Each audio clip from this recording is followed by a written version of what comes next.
محترم سامعین کرام، مشکوٰۃ شریف میں حضرت ابو ہریرہ رضی اللہ تعالیٰ عنہ سے روایت ہے کہ رسول کریم صلی اللہ علیہ وآلہ وسلم نے فرمایا، جب تمہارے پاس کوئی شخص نکاح کا پیغام بھیجے اور تم اس شخص کی دینداری اور اس کے اخلاق سے مطمئن و خوش ہو تو اس کا پیغام منظور کر کے اس سے نکاح کر دو۔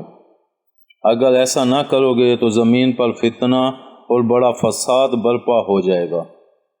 تشریح میں محدثین لکھتے ہیں، یہ ارشاد گرامی دراصل عورتوں کے سرپرست اور ولیوں سے ایک خطاب اور ان کے لیے ایک ضروری ہدایت ہے کہ اگر کوئی دیندار اور اچھے اخلاق و اتوار کا حامل شخص تمہاری بیٹی یا تمہاری بہن وغیرہ سے نکاح کا پیغام بھیجے تو منظور کر لو اور اس سے نکاح کر دو۔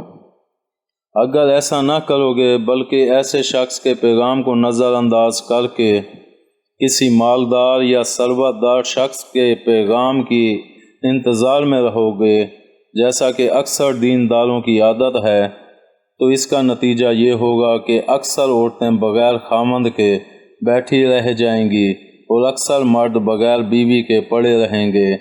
اس کی وجہ سے نہ صرف یہ کہ بدکاری اور برائیوں کا عام چلن ہو جائے گا بلکہ ان عورتوں کے سرپرست اور ولی بڑی بری قسم کی آر و غیرت میں مبتلا ہوں گے۔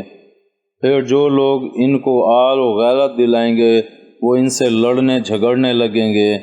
آخر کار اس برائی و فحاشی اور لڑائی جھگڑے سے ایک ہمہ گیر فتنہ و فساد کی شکل پیدا ہو جائے گی۔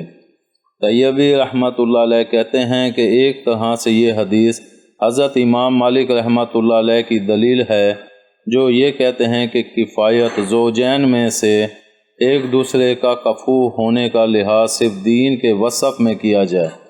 گویا ان کے نزدیک ایک دوسرے کا کفو صرف دین میں ہو سکتا ہے، جبکہ علماء کی اکثریت کا مسلک یہ ہے کہ ان چار اوصاف میں سے ایک دوسرے کا شریک ہونے کا لحاظ کیا جائے۔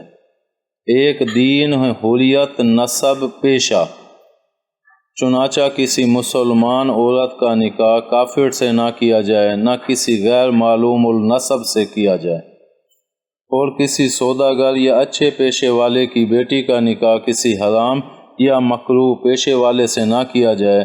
لیکن اس بارے میں یہ بات ذہن نشین رہنی چاہیے کہ اگر کسی عورت کا ولی اور خود وہ عورت کسی غیر شریک والے سے نکاح کرنے پر راضی ہو جائے تو نکاح صحیح ہو جائے گا۔